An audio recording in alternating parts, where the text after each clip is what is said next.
Durante mucho tiempo, en los Estados Unidos de América, la idea de televisión e información, periodismo, estaba asociado no a analistas ni a tertulianos, sino meramente a informadores, es decir, lectores de noticias que las explicaran con claridad y fueran un rostro que se volviera en alguien que transmitiera confianza a los espectadores. Ese fue, digamos, lo que simbolizó durante muchísimo tiempo la figura del señor Walter Cronkite en la CBS. Desde Dallas, Texas, llega la noticia, al parecer oficial, de que el presidente Kennedy ha fallecido a la 1 de la tarde, hora del centro. A las 2 de la tarde, hora del este, hace menos de 38 minutos. Y, digamos, en el periodo contemporáneo, cada estrella de las grandes plataformas de televisión en Estados Unidos, cada plataforma de televisión en Estados Unidos tenía a su rostro que transmitía la información con esa claridad y cercanía con la que esperaban llegar al público, que eran básicamente tres. Cada una de las tres grandes cadenas tenía al suyo. La CBS tenía al señor Dan Rather, la NBC tenía al señor Tom Brokaw y la ABC tenía al señor Peter Jennings, la voz de América, como le llamaban, que quizá era el que tenía más popularidad, pero vamos, estaba la cosa bastante reñida entre los tres. Eso era lo que se entendía como periodismo en televisión, porque donde se entendía que debían hacerse los análisis, las críticas feroces al poder político o los lametones o elogios, etcétera, se entendían que era en la prensa escrita. El gran cambio en la televisión norteamericana se produjo en 1980, concretamente el 6 de junio de 1980, cuando inició sus emisiones la cadena de noticias por cable, Cable News Network, la CNN, el proyecto del señor Ted Turner de Atlanta. Un proyecto que consistía en que un canal por cable retransmitiera noticias las 24 horas del día. En ese tema hay que reconocer que el señor Turner fue un pionero, porque nadie había pensado en ese momento que una cadena emitiendo todo el rato noticias pudiera funcionar. Cuando arranca la CNN tiene 2 millones de abonados, lo cual es suficiente como para arrancar el proyecto, pero hay que recordar que está muy por detrás de la audiencia media de NBC, CBS y ABC, que se cuenta por bastante más. Si había un terremoto, si había algo gordo, la gente que en el prime time siempre cogía pues o CBS o NBC o ABC, pero si ocurría algo gordo, un atentado en algún país, un terremoto tal, veía la CNN. Y el gran salto para la CNN fue Tiananmen. Cuando se produjo en 1989 la tragedia de Tiananmen en China y sacan los tanques el gobierno de Deng Xiaoping para aplastar a los opositores, la primera cadena que da imágenes de lo que estaba pasando allí, las famosas imágenes de los tanques que tantas veces se han repetido en documentales, es la CNN. Un portavoz oficial chino ha afirmado esta tarde que durante el operativo militar que concluyó con la toma de la plaza de Tiananmen murieron 23 estudiantes y acto seguido desmintió que el ejército chino estuviese dividido. Otros canales tienen que sacar imágenes de la CNN, la NBC lo sacó de allí y se enfadó mucho la CNN porque lo sacó sin citar que era de ellos, ¿no? Y hubo ahí una polémica entre las dos cadenas, pero era la demostración de que tenían la inmediatez. Cuando cayó el muro de Berlín, ahí ya no fue la CNN, porque Tom Brokaw se adelantó y el día 10, cuando cae el muro de Berlín, está en Berlín para que la NBC sea la primera en informar de la caída de ese muro. Demostraba que las grandes cadenas se estaban dando cuenta de que había una parte del público que daba un valor a esa inmediatez en informar de lo que estaba ocurriendo. Pero el mayor éxito de la CNN va a ser 1991, la Guerra del Golfo. Cuando se produce la Guerra del Golfo, cuando el gobierno del señor Bush padre interviene en el Golfo para liberar Kuwait de la ocupación del ejército iraquí de Saddam Hussein, la cadena que está allí en los desiertos con Peter Arnett y con Bernard Shaw para anunciar casi en directo que están empezando los bombardeos, es la CNN. Y en esta ocasión todas las cadenas, Tom Brokaw en la NBC, Dan Rather en la CBS y Peter Jennings en la ABC, tienen que citar a la CNN. La guerra del Golfo fue seguido en todo el mundo por la señal de la CNN, incluido en España. Buenos días, presidente. Buenos días. A la vez que triunfaba en CNN, el señor Ted Turner decidió ampliar su negocio y también decidió entrar en el sector del cine, comprando la Metro-Goldwyn-Mayer.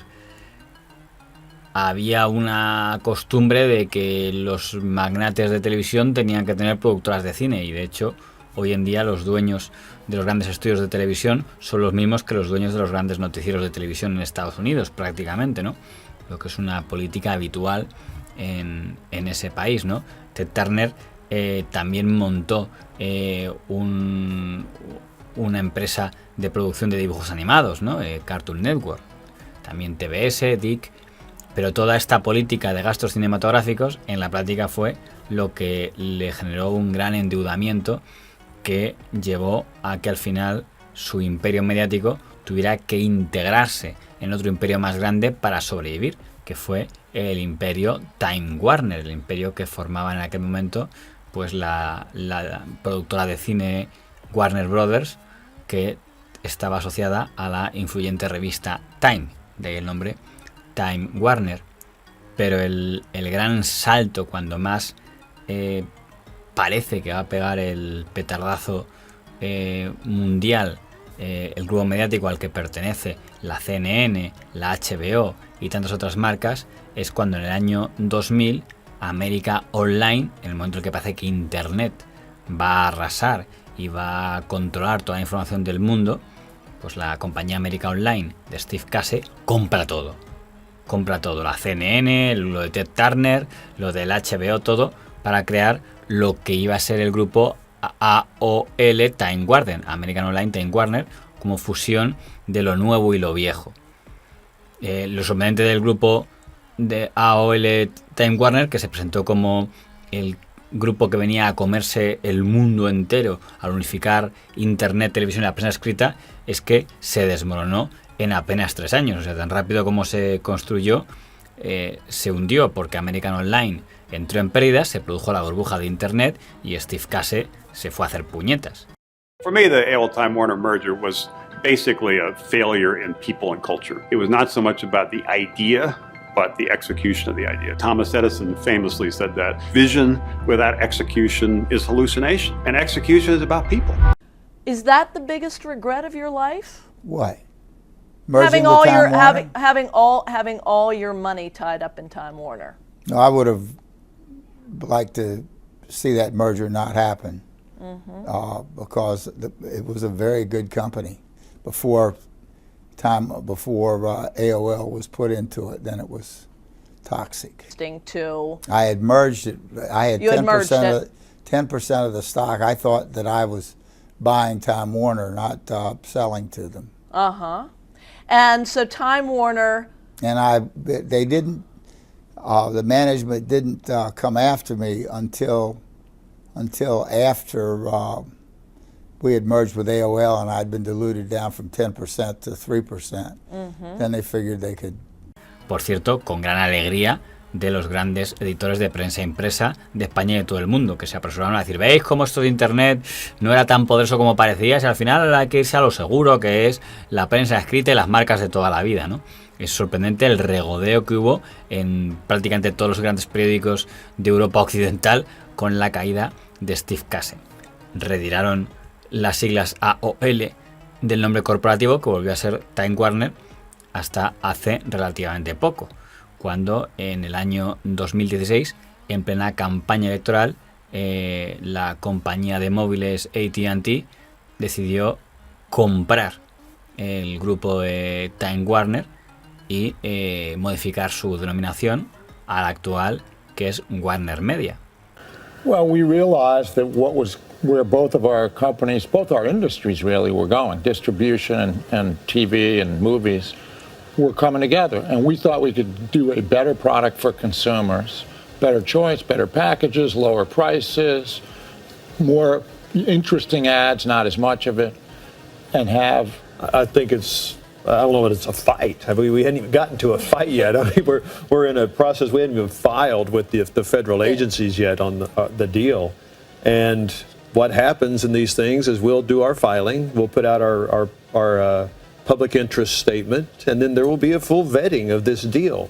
The way we assess this thing is this is a vertical integration, and people talk about this has such a low chance of being approved. It would be the first vertical integration of any magnitude that had ever been killed by the U.S. government. Hay que decir que la compra de Time Warner por AT&T, incluyendo la CNN, contó con la firme oposición del que entonces era candidato a la presidencia de Estados Unidos, el señor Donald Trump. As an example of the power structure I'm fighting, AT&T is buying Time Warner and thus CNN, a deal we will not approve in my administration because it's too much concentration of power in the hands of too few.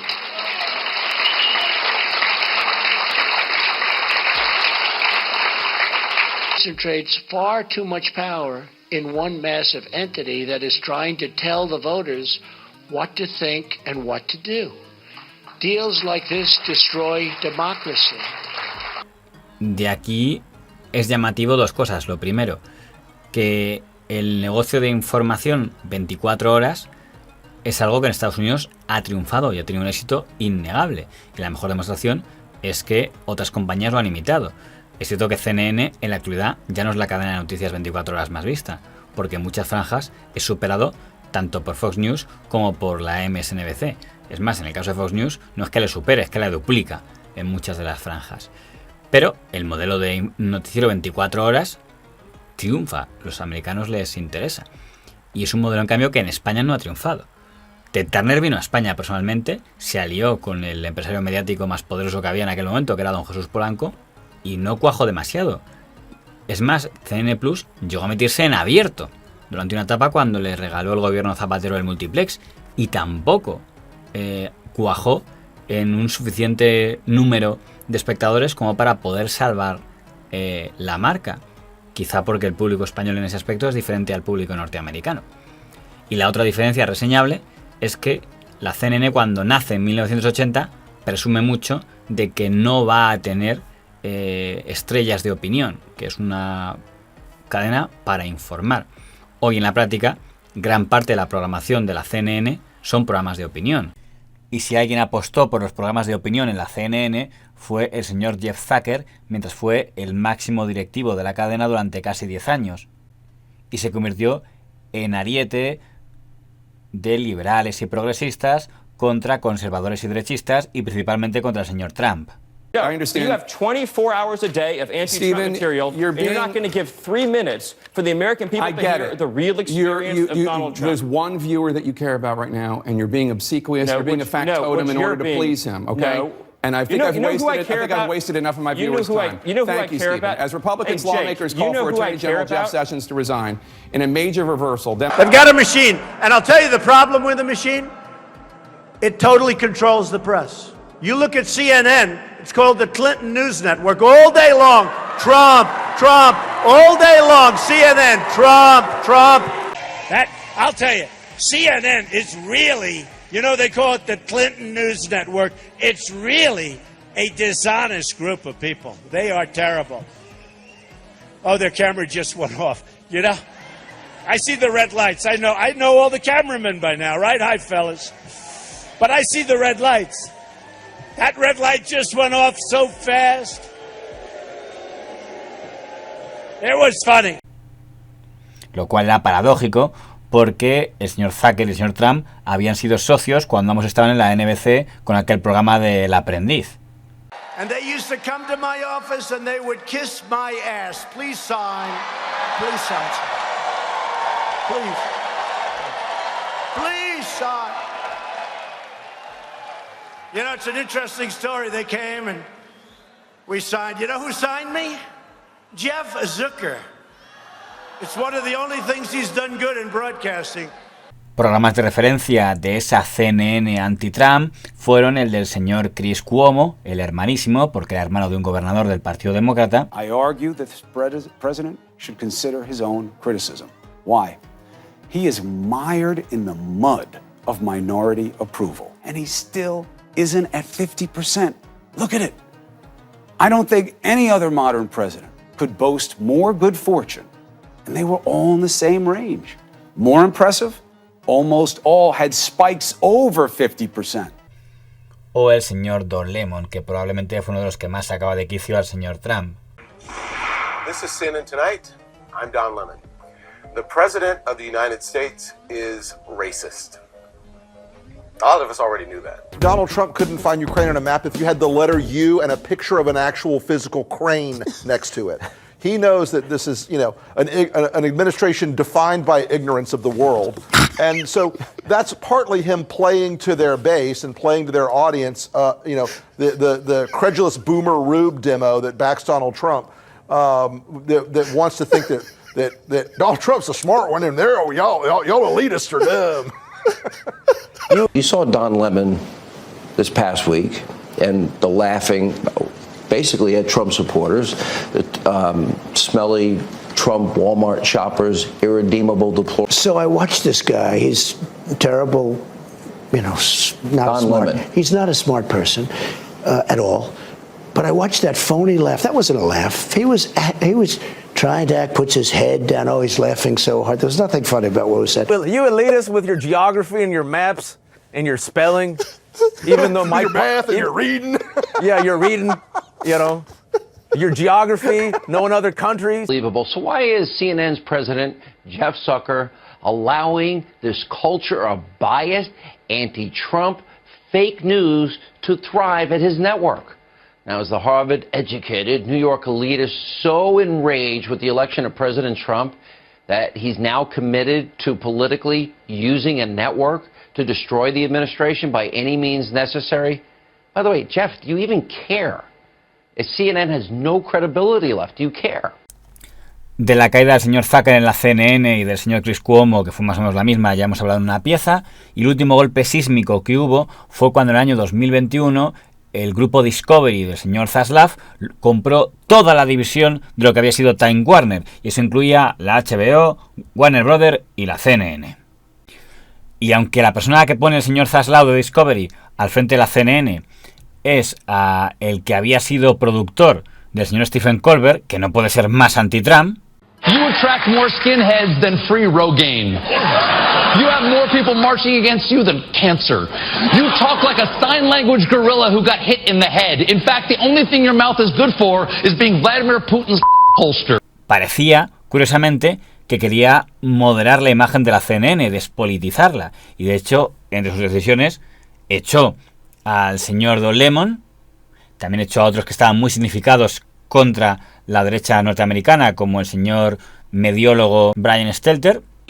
Someday you're going to regret this when your kids and your grandkids look back at this time and you use slurs and smears like fake news to hurt news outlets. No, but it's... Y solo un año después, Chris Leach cayó. Dicen que porque hubo una reacción muy hostil a una entrevista que le hizo la CNN al señor Trump que no fue suficientemente agresiva. Así es como resumió Fox News la etapa del señor Chris Leach al frente de la CNN. With ratings through the floor, CNN showed its boss the door. True, he tried to fix fake news. Now he's singing the unemployment blues. CNN chairman and CEO Chris Licht is out after just 1 year on the job. Sadly, he lasted about as long as a Cinnabon in Whoopi Goldberg's dressing room. Despite a short tenure as CEO of CNN, Chris Licht achieved a number of accomplishments, including the firing of Don Lemon. Also in April of 2023, he fired Don Lemon. And notably, he fired Don Lemon. He even went so far as to fire Don Lemon. Did we tell you? He fired Don Lemon. Oh, and also Brian Stelter. En la actualidad la CNN tiene dos batallas. Una contra el grupo conservador Fox News, líder de los 24 horas de los noticieros, pero también dentro del segmento liberal contra la MSNBC, que ya en muchas franjas le pilla terreno. The question now is, if you're going to find a new leader, do you task that new leader with a new vision for CNN? Or do you just keep kind of repeating the same things you've been saying about CNN? Like, well, it used to be an advocacy network, and now we want to make it sort of this down the middle. We want to bring in more Republicans. We want both sides. These are the types of things David Zaslav has talked about from CNN, but I don't know if that's enough of a vision to get everyone there on board with the mission. A lot of us, when we were at CNN in the Trump years, felt we were advocating for the truth, advocating for reality. Others felt that was left-leaning. But the point is, CNN was evolving because of the political environment. And I don't think there's a way to evolving anyhow before Chris Licht was arriving. Yes, interesting. I think it is right that there's a desire to have this much more calm, less controversial political environment that CNN can then cover.